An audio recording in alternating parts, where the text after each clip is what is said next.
दोस्तों, आज हम जानने वाले हैं इस संसार की सबसे पहली प्रेम कहानी के बारे में। इस प्रेम कहानी में ना कोई शर्त थी, ना कोई बंधन, बस एक दृढ़ता थी, एक श्रद्धा थी। इस कहानी में रंग भी है और दुख का संग भी, और यह है शिव और सती की अमर प्रेम कहानी, जिसमें प्रेम है, त्याग है और अंत में एक नई शुरुआत है। तो आइए जानते हैं इस महान प्रेम कथा को, माता सती कथा को।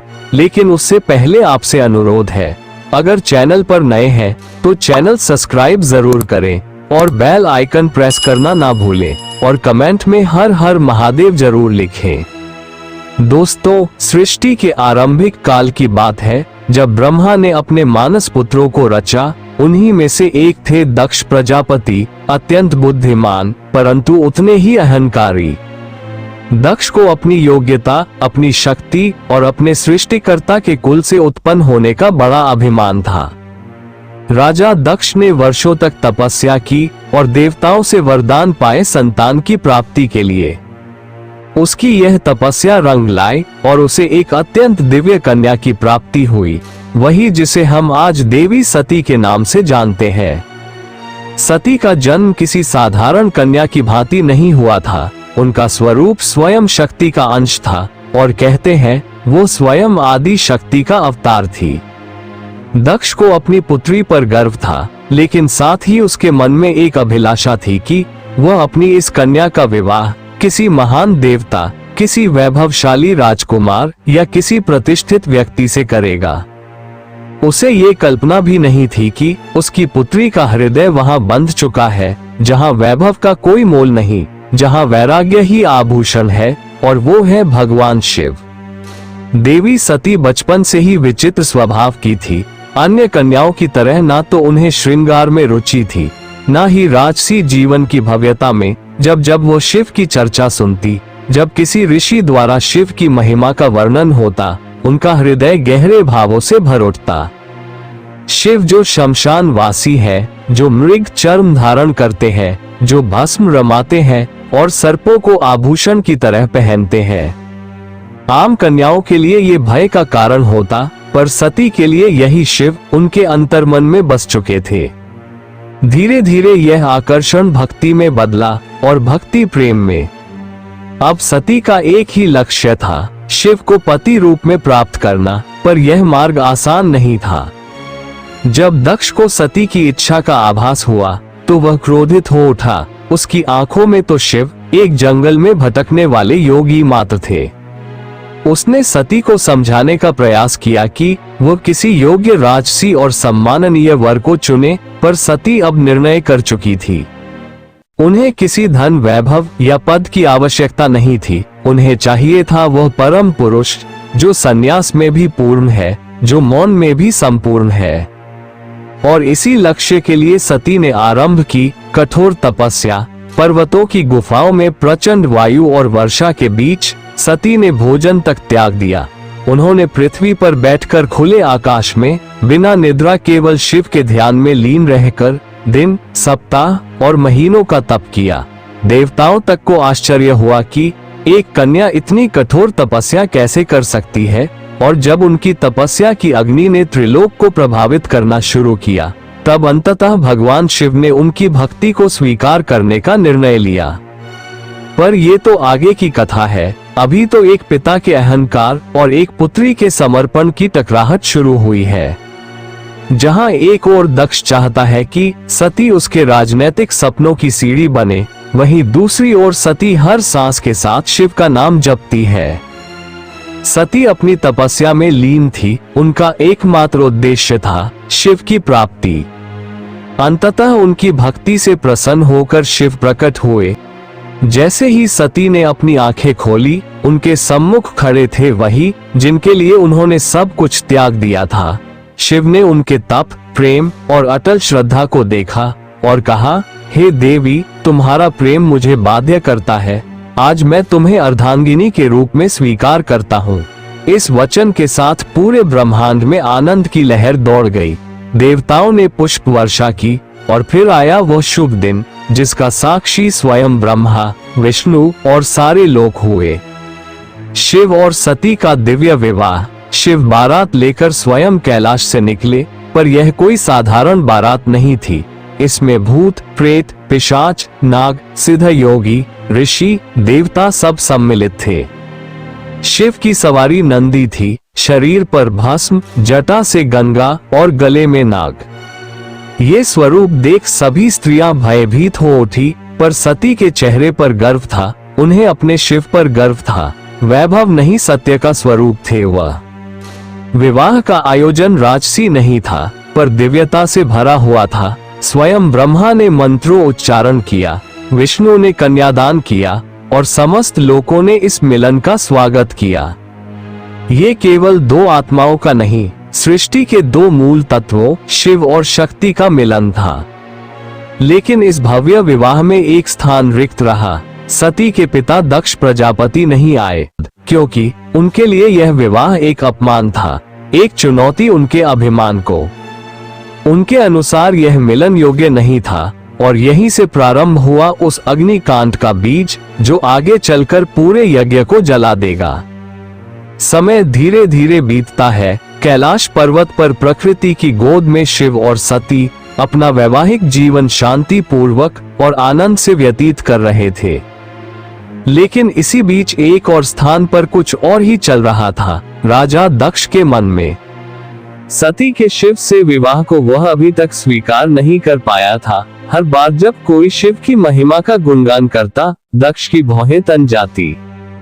उसे लगता कि शिव ने उसकी पुत्री को अपनी योग्यता से नहीं, किसी छल से प्राप्त किया है।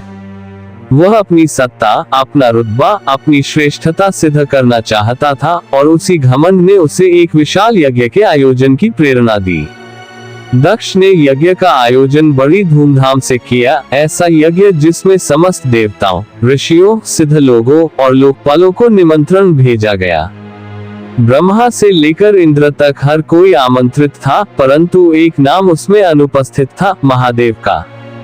यह कोई भूल नहीं थी, ये था दक्ष का जानबूझकर किया गया निर्णय। उसने शिव को निमंत्रण नहीं भेजा, क्योंकि उसका अहंकार उसे यह स्वीकार नहीं करने देता था कि उसकी पुत्री ने उस योगी से विवाह कर लिया, जो ना कोई राज्य रखता है, ना कोई वस्त्र, और जो शमशान का वासी है। जब यज्ञ की तैयारियां चल रही थी, उसी समय सती ने इस आयोजन की बात सुनी। ये सुनकर सती का हृदय कांप उठा। उन्हें विश्वास नहीं हुआ कि उनके पिता इतना बड़ा आयोजन कर रहे हैं और उन्हें कोई सूचना नहीं मिली। अंततः सती ने शिव से निवेदन किया, स्वामी, मैं उस यज्ञ में जाना चाहती हूँ। शायद ये कोई भूल हो और मेरा जाना उस अनर्थ को रोक सके। शिव ने सती की ओर गहरी दृष्टि से देखा। वह जानते थे कि यह आमंत्रण विहीन आयोजन एक साधारण यज्ञ नहीं है। उन्होंने शांत स्वर में सती से कहा, हे प्रिय, जहाँ सम्मान ना हो वहाँ स्वाभिमान को ले जाना व्यर्थ है, और मैं नहीं चाहता कि तुम उस यज्ञ में जाओ। उन्होंने पुनः प्रार्थना की, प्रभु, मैं केवल एक पुत्री के रूप में वहाँ जाना चाहती हूँ। शिव ने इस बार उन्होंने अनुमति दे दी। वह एक बेटी थी जो अपने पिता से स्नेह की अपेक्षा लेकर जा रही थी। लेकिन जब उन्होंने यज्ञ स्थल में प्रवेश किया तो सन्नाटा पसर गया। कोई स्वागत नहीं हुआ, कोई आसन नहीं दिया गया, जैसे वह वहां उपस्थित ही ना हो। सती ने पिता की ओर देखा और धीमे स्वर में कहा, पिताश्री, क्या आप नहीं चाहेंगे कि आपकी पुत्री भी इस पावन यज्ञ में सम्मिलित हो? दक्ष ने ठंडी हंसी के साथ उत्तर दिया, पुत्री, जिस दिन तूने उस नग्न भस्म रमाए शमशान में विचरने वाले को अपना पति चुना, उसी दिन तू मेरी पुत्री नहीं रही। ये सुनकर सती की आत्मा कांप उठी थी। ये केवल अपमान नहीं था, ये शिव के उस स्वरूप का तिरस्कार था जो समस्त सृष्टि का आधार है।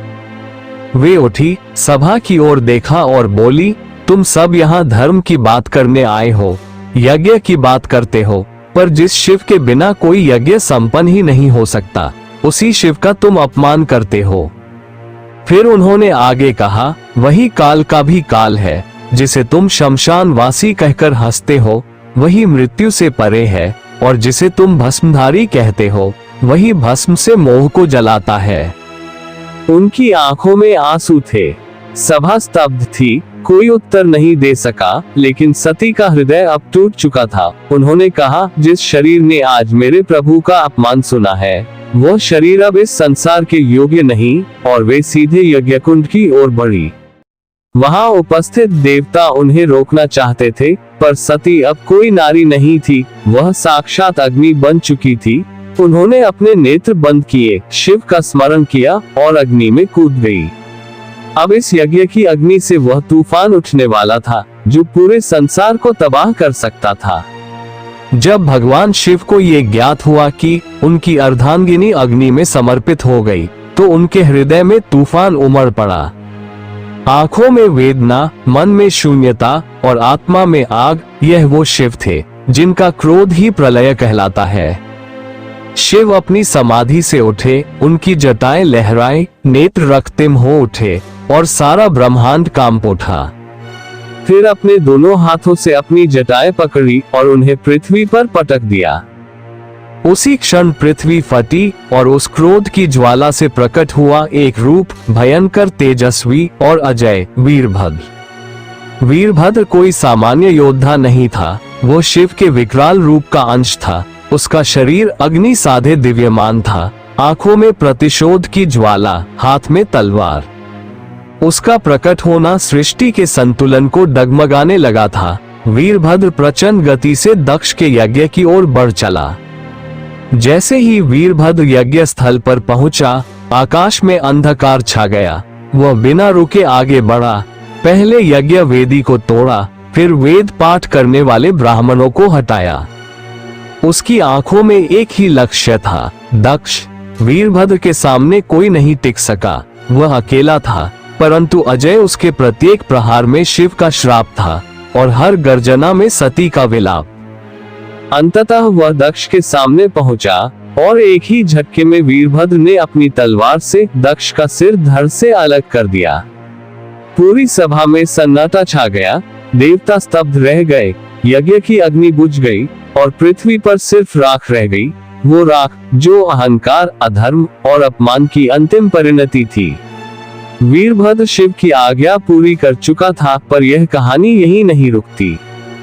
जब महादेव यज्ञ स्थल पर पहुंचे, उन्होंने सती के जले हुए शरीर को देखा। वह दृश्य ऐसा था जिसने स्वयं काल को रुला दिया।